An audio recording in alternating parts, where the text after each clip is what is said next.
For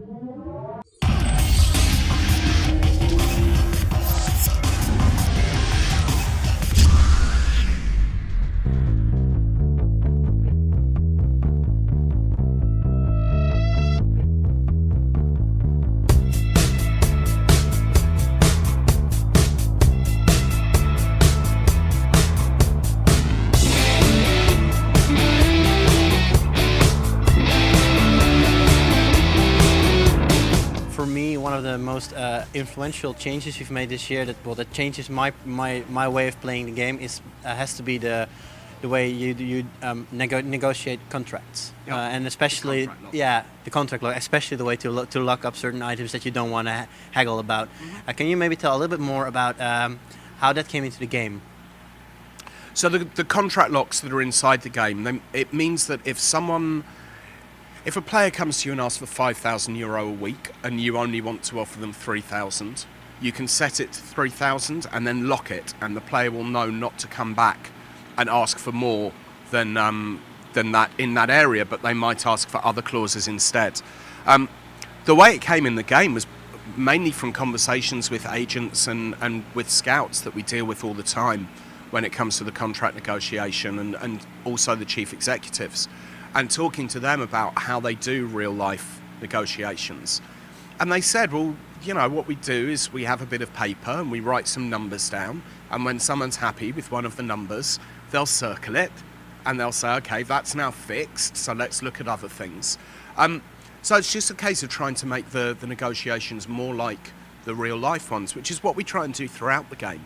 We have a team of people who work inside football at every level, from youth team players through first team, through internationals, through managers, chief executives, scouts, agents, that we talk to regularly about what we should be doing with the game, and they really do help us steer it to being as realistic as possible.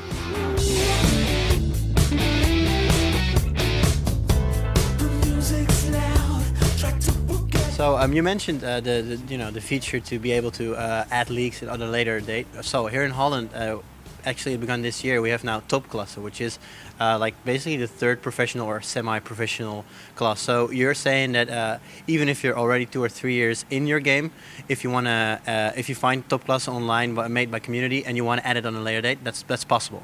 If you find that someone has edited the game using the competition editor and has maybe added the top class and league to an update, which I'm sure someone will do within a couple of days of release, if you wanted to add that league to the game, you would need to start a new save game, because it has to be there from the start, and then you can add it at any time. So you could start off with the top 2 divisions and then add the 3rd tier.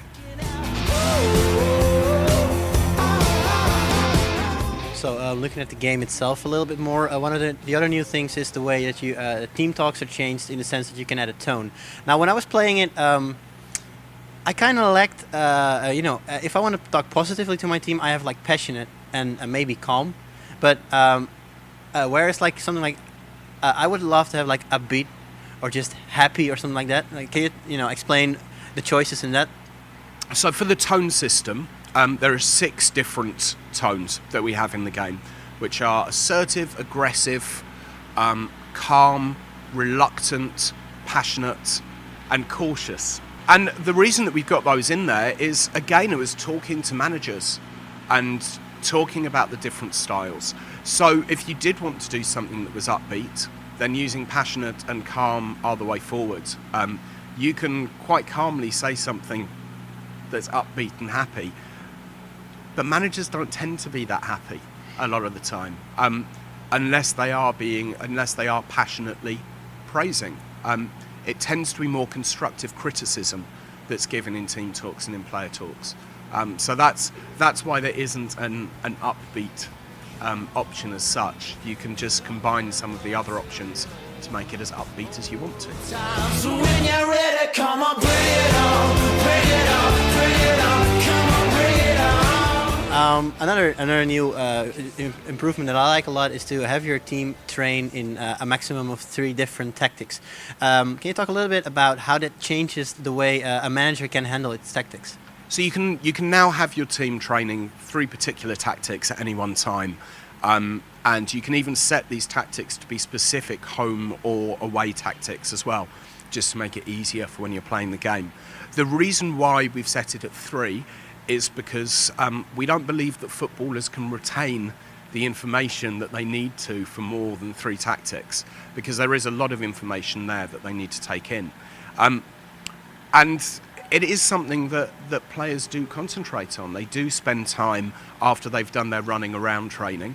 They do spend time back inside the training ground, looking at the different tactical options, looking at what they need to do at the weekend.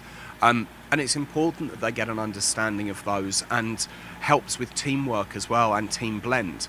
So if you sign a new player, even if every other one of your players knows the tactics that you're using really well, if you sign a new player, they might not do. So they might end up lowering your overall ratio of how much of the tactics been learned. But it's a very important part of what managers do, is making sure that the players really understand the tactics, which is maybe another reason why England drew 2-2.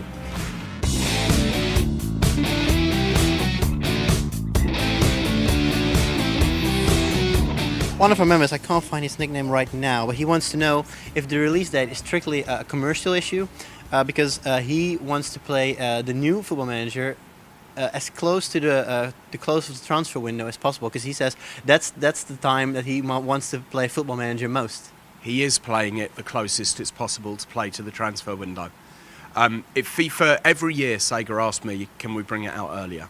Can we bring the game out earlier? And I say to them, if you can get FIFA to move the transfer window, then yes.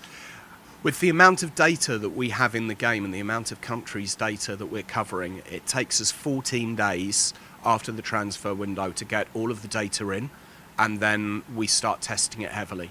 It takes another 14 days after that until we're happy, having tested the data and checking the data for inaccuracies, to be able to go, right, we're now data complete. So literally this is the earliest opportunity that we have to release the game, and it's involved a lot of very, very late nights to actually get it out at this time. So yeah, this is the earliest chance that we have. So when you come to ring my heart out. So another one of our members he calls himself El Jorge. I doubt that's his real name. Doubtful, but I'll ask him. He wants to know why his players doesn't seem to get over 10 million euros in value when they're playing in the Dutch league. He said, last year I had Suarez on my Ajax side, who had at one point almost 50 goals and 50-something assists, yet he didn't grow above 10 million in worth. He wondered why that is. There's no fixed limit that says if you're managing in Holland, they can only be worth 10 million euro. The fact is that there are 2 values in the game, but only one of them is displayed. So one of them is their value, which is what we believe they're actually worth. The other one is their sale value, and that's the amount of money that a club will sell them for. So just because a player says that his value is 10 million in the game, that doesn't mean that no one's going to bid more than 10 million for him. And if you did have Suarez there, you could probably get 30 million euro for him without any problems.